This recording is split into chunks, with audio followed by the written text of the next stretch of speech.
வாக்குத்தத்தம் உன்னுடையது. அன்பானவர்களே, நீங்கள் ஆசீர்வதிக்கப்பட்டவர்கள். இன்றைக்கு உங்களுக்கு உள்ள ஜீவன், சுகம், பலனுக்காக நன்றி சொல்லுங்கள்.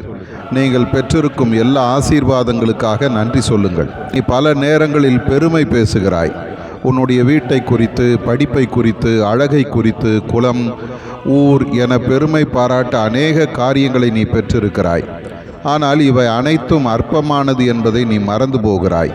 அவைகளால் உனக்கு ஒரு நன்மையும் ஏற்பட போவதில்லை. ஆனால் நீ பெருமை பாராட்ட வேண்டிய ஒன்று உண்டு. அதுதான் நீ அறிந்து கொண்ட, நீ ஏற்றுக்கொண்ட உன் ஆண்டவராகிய இயேசு கிறிஸ்து.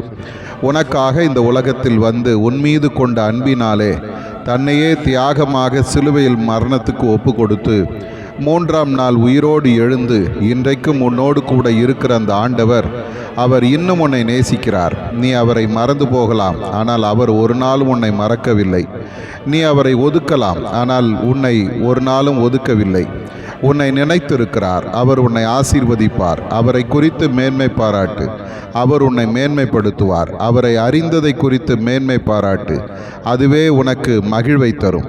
அதுவே உனக்கு உயர்வை தரும். நீ ஆசீர்வதிக்கப்படுவாய். ஆதார வசனம், அவருடைய பரிசுத்த நாமத்தை குறித்து மேன்மை பாராட்டுங்கள். கர்த்தரை தேடுகிறவர்களின் இருதயம் மகிழ்வதாக. சங்கீதம் 105:3.